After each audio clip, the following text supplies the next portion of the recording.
जब आपके देश के फैसले आपका पड़ोसी लेने लगे या एक ऐसा देश लेने लगे जो आपका हिमायती बना फिरता है, तो फिर तो आपको हाशिए पे जाना तय है, ये बात आप मान लीजिए। और यही चीज इस समय बांग्लादेश क्रिकेट के साथ में हो रही है।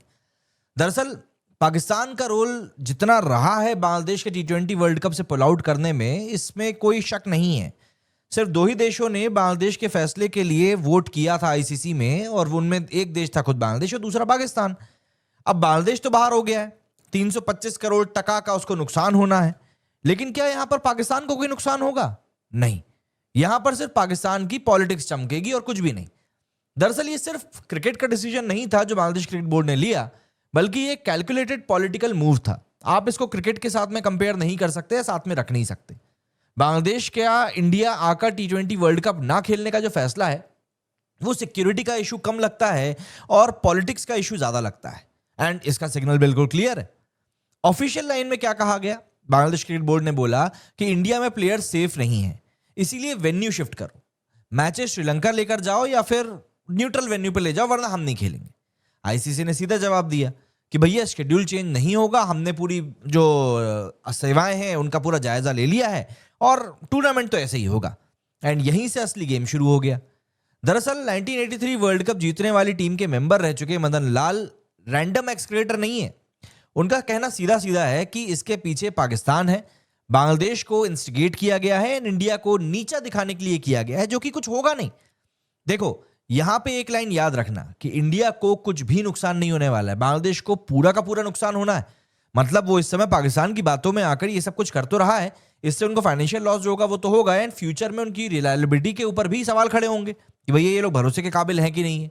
अपार्ट फ्रॉम दैट, ये सोच रहे हैं कि इंडिया का इस तरीके से बहिष्कार करके हम लोग इंडिया को नीचा दिखा देंगे, इंडिया को फाइनेंशियल लॉस दे देंगे। तो इनको एक बात समझनी चाहिए कि इंडिया को बांग्लादेश के यहां पर ना आने से नुकसान होगा, नो डाउट। लेकिन इंडिया के पास में एक सोने के अंडे देने वाली मुर्गी है जिसका नाम आईपीएल है।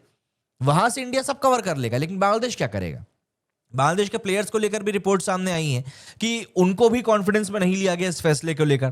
तो आज नहीं तो कल ये गुस्सा भी प्लेयर्स का फूटेगा।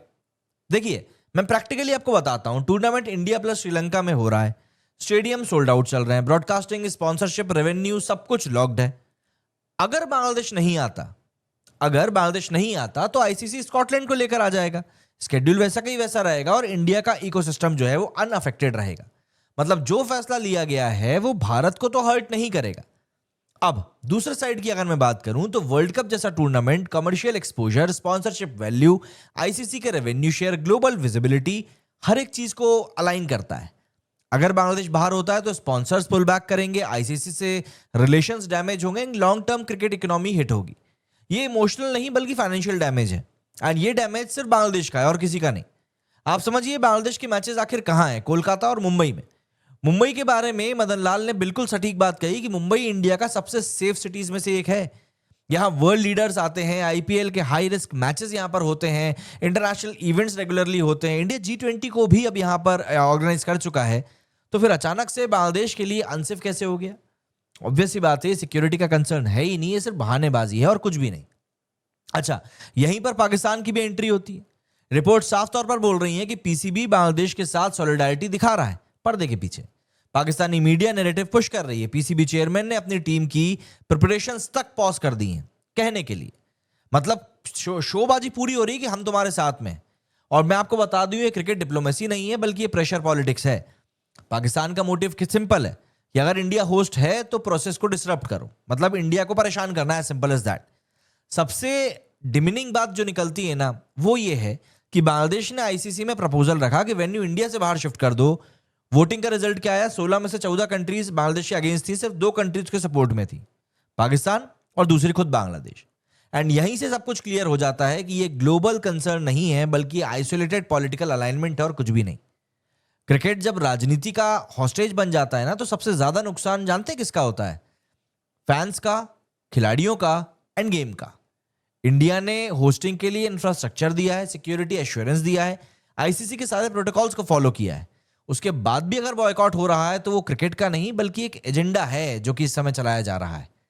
इस पूरे एपिसोड का बॉटम लाइन सिंपल है कि इंडिया स्टेबल पोजीशन में है, आईसीसी फर्म स्टांस पर है, टूर्नामेंट काफी स्मूथली होगा, ये बात पक्की है।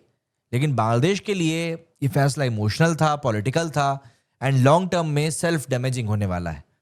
इंडिया को कुछ फर्क नहीं पड़ेगा, लेकिन बांग्लादेश को इससे बहुत कुछ खोना पड़ेगा, ये बात तय है। क्रिकेट प्रेशर में नहीं झुकना चाहिए, ये बात तय है।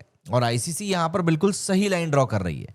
अगर कोई सोच रहा है कि इस ड्रामा से इंडिया को झटका लगेगा, तो सच ये है कि झटका उनको लगने वाला है जो खुद फील्ड से भाग रहे हैं।